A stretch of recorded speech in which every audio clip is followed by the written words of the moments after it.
O Senhor esteja convosco. Ele está no meio de nós. Proclamação do Evangelho de nosso único Senhor e Salvador Jesus Cristo, segundo São Lucas. Glória a vós, Senhor. Naquele tempo, os 2 discípulos contaram o que tinha acontecido no caminho e como tinham reconhecido Jesus ao partir o pão.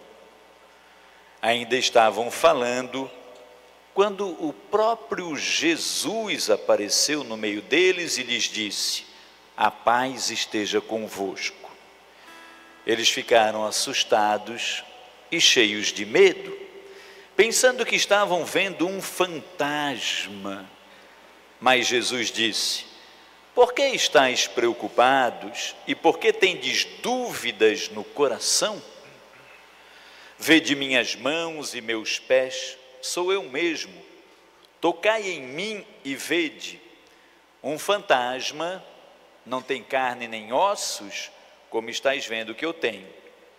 E dizendo isso, Jesus mostrou-lhes as mãos e os pés. Mas eles ainda não podiam acreditar, porque estavam muito alegres e surpresos. Então Jesus disse: tendes aqui alguma coisa para comer? Deram-lhe um pedaço de peixe assado, ele tomou e comeu diante deles. Depois disse-lhes: são estas as coisas que vos falei quando ainda estava convosco. Era preciso que se cumprisse tudo o que está escrito sobre mim na lei de Moisés, nos profetas e nos salmos. Então Jesus abriu a inteligência dos discípulos para entenderem as Escrituras e lhes disse: assim está escrito, o Cristo sofrerá e ressuscitará dos mortos ao terceiro dia, e no seu nome serão anunciados a conversão e o perdão dos pecados a todas as nações, começando por Jerusalém. E vós sereis testemunhas de tudo isso. Palavra da salvação. Glória a vós, Senhor. E o Evangelho de hoje, estamos no 3º domingo do tempo pascal. Vamos viver essa graça até o domingo de Pentecostes, né? Vamos passar pela ascensão de Senhor, quando o Senhor sobe ao céu, 40 dias depois da Páscoa, e depois Pentecostes, 50 dias depois da Páscoa, quando vem o Espírito Santo sobre a igreja. O Evangelho de hoje é a continuação do Evangelho de domingo passado, capítulo 24 do Evangelho de Lucas. E no domingo passado, capítulo 24 de Lucas, nós vimos a cena dos 2 discípulos que no dia da ressurreição, no domingo da ressurreição, só que ao finalzinho da tarde, caminhavam de volta para Emaús, tristes, preocupados com as coisas que tinham acontecido. Jesus, que tinha prometido salvá-los, agora havia morrido. Eles não estavam entendendo nada daquilo, estavam preocupados: como é que vai ser o nosso amanhã? E agora, como é que nós vamos resolver os nossos problemas, as angústias, as preocupações, os medos daquilo que estava pela frente? E aí, enquanto eles caminhavam, cheios de medo, quem que se aproximou e colocou-se do ladinho deles? O próprio Jesus. Só que eles não encontraram, não entendiam que era Jesus. Aí Jesus foi se revelando no caminhar, naquela pessoa que caminha do lado. Quando nós estamos machucados, sofridos, quando estamos vivendo o nosso luto, as nossas dores, quando estamos preocupados com o dia de amanhã, as nossas ansiedades, as incertezas, as dúvidas, como é que vai ser depois dessa chuva toda? Todos os temores do coração humano. Como é que vai ser quando eu casar? Como é que vai ser quando eu tiver filhos? Como é que vai ser quando eu conseguir o meu primeiro emprego? Como é que vai ser quando eu terminar o ensino médio? Como é que vai ser se eu não passar no vestibular? Todos os medos. Jesus encosta do ladinho da gente e Ele vai nos acompanhando, se revela naquele que caminha do nosso lado, nos nossos medos, incertezas e inseguranças. Depois de revelar-se como aquele que caminha conosco, Jesus vai se revelando pela palavra, começa a ler tudo o que falava dele E os discípulos vão reconhecendo Jesus, vai ardendo o coração.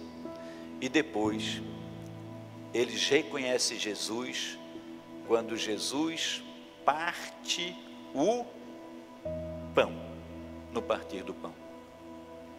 E é dessa parte que nós continuamos hoje o Evangelho.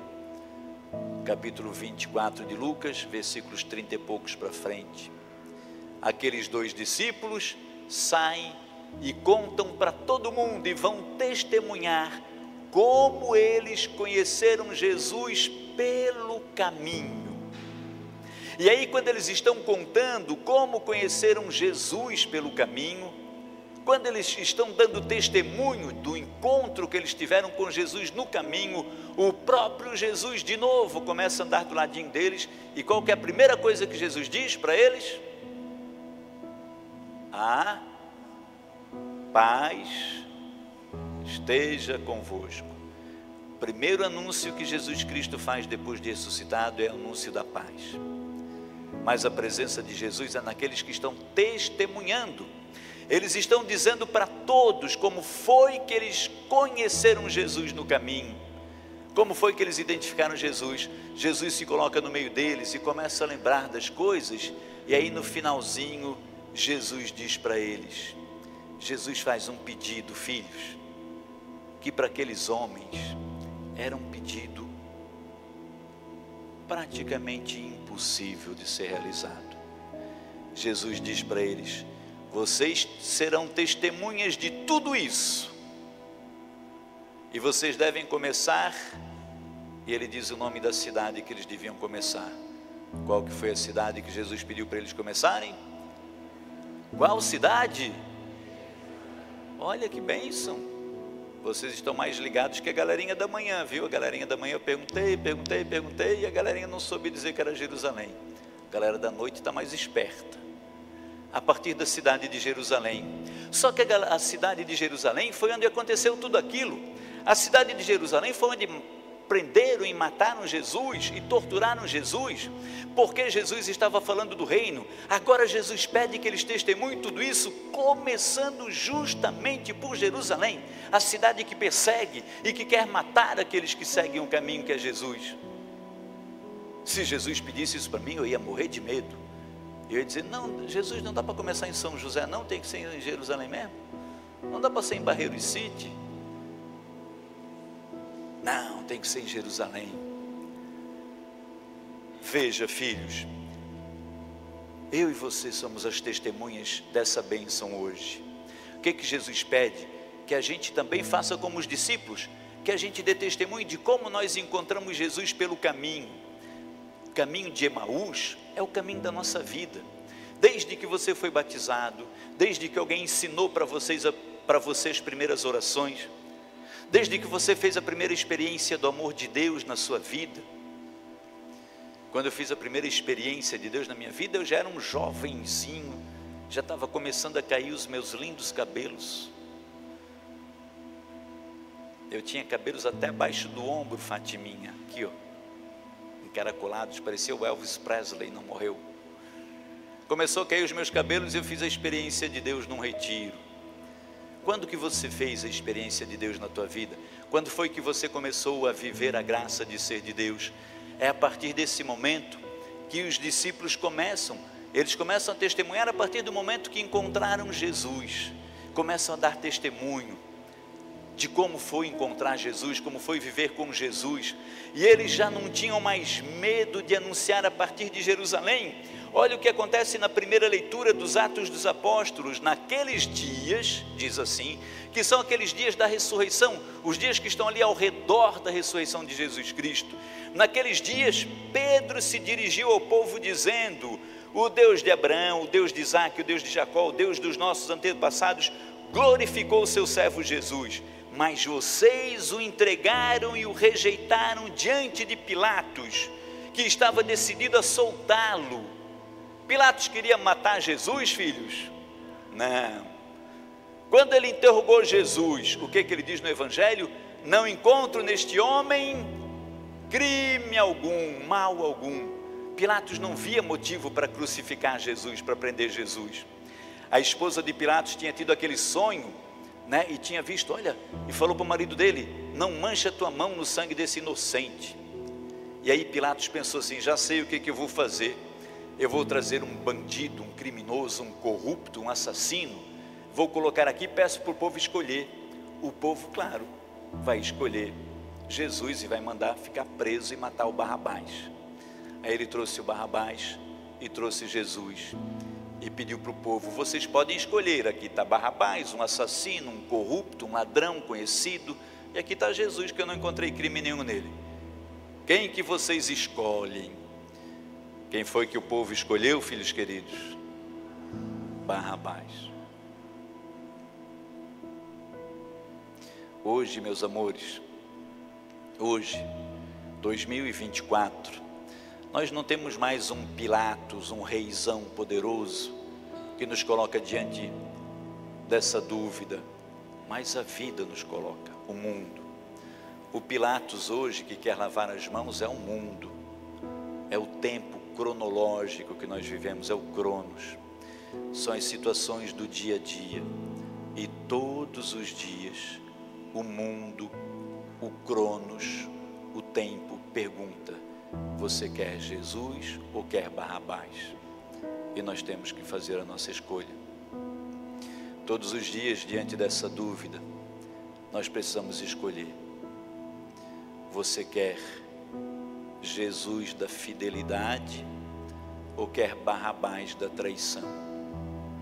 Quer Jesus da vida reta ou Barrabás da mentira? Quer Jesus da coerência ou Barrabás da fofoca, do falso testemunho? Quer Jesus da justiça ou Barrabás da corrupção? Quer Jesus da cruz ou Barrabás da facilidade? Quer Jesus do caminho estreito ou Barrabás do caminho largo? Quer Jesus do compromisso ou Barrabás da falta de compromisso? Todos os dias, todos os dias, todos os dias. Quer Jesus dos joguinhos de internet?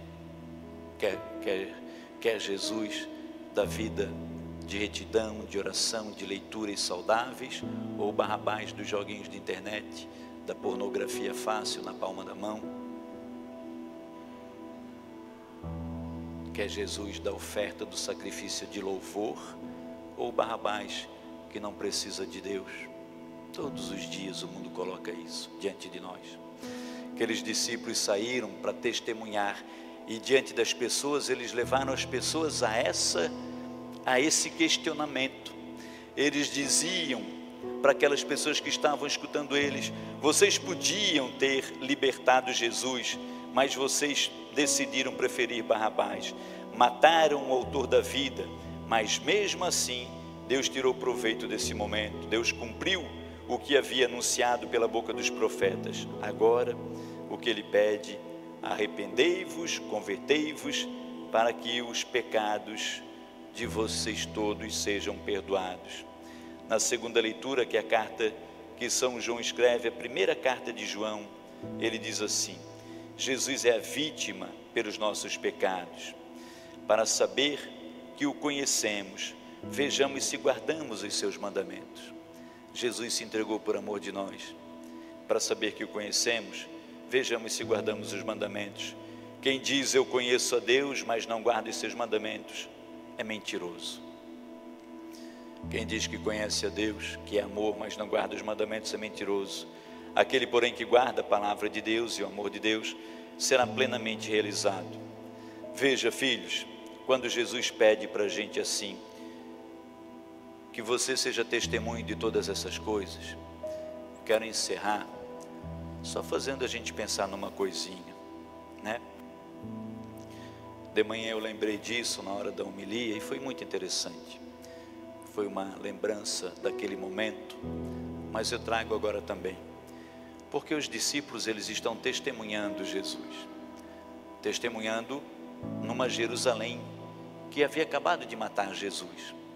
A gente é convidado a testemunhar Jesus numa Jerusalém que mata Jesus de todas as formas, mata Jesus de todo jeito, que não quer saber de Jesus. E aqueles discípulos, eles testemunhavam simplesmente o amor que eles tinham por Jesus, testemunhavam as coisas que haviam acontecido. É o testemunho de cada dia da nossa vida. Veja, às vezes a gente pensa assim, como é que eu vou dar testemunho? Como é que eu vou anunciar o Evangelho se eu não consigo nem ler direito a Bíblia, se eu não interpreto, se eu não entendo aquelas coisas que estão escritas lá na palavra, se eu não sei direito de teologia? Filhos, de manhã eu lembrava que na minha infância e adolescência lá em casa, meu pai e minha mãe, que tem o 4º ano primário, que nunca tiveram assim, graças a Deus nunca faltou nada em casa, mas nunca teve sobra de esbanjar. O pai e a mãe, eles partilhavam o pão, a gente rezava direitinho, fazia oração para Deus abençoar aquilo que a gente tinha. Eu via no trabalho do pai, no trabalho da mãe, a partilha e o testemunho de uma vida digna, justa, reta. A gente não podia chegar em casa com nada que não fosse nosso. De quem que é essa borracha aí? Ah, peguei do meu amiguinho, vai devolver. E esse caderno é teu? E esse livro? Sem falar nada de teologia, sem falar nada de livros, mas eles ensinaram para a gente a reconhecer Jesus no partir do pão, nesse pãozinho, pãozinho da honestidade, pãozinho da bênção, pãozinho da partilha, pãozinho do trabalho honesto, suado, dia a dia. A gente precisa voltar nisso, filhos, eu e você. Precisamos voltar nisso, nesse testemunho verdadeiro. E assim nós vamos dar testemunho de Jesus, na oração à mesa, na bênção aos filhos, na bênção aos netos, na bênção aos esposos. Meu amor, que Deus te abençoe. Na bênção da nossa casa, na bênção da vizinhança, que Deus abençoe a nossa casa e os nossos vizinhos. Na oração, quando vamos fazer as refeições, nessas coisas, tudo isso a gente vai testemunhando Jesus no caminho da nossa vida, e vamos fazendo com que outras pessoas também vivam essa mesma fé, porque depende de nós o anúncio para as novas gerações, para a atual e para as novas. Vós sereis testemunhas de tudo isso, a partir de Jerusalém, a partir das cidades pagãs que estão destruindo e matando Jesus todos os dias. É um testemunho que pode nos levar ao sacrifício de perder amigos, de sermos taxados de quadrados, de retógados, diante de um mundo avançado. Mas é o testemunho que a palavra nos pede. Aquele que diz que conhece Deus, mas não guarda os seus mandamentos, é mentiroso. Que a palavra de Deus nos ajude a ganhar a vida eterna. Amém.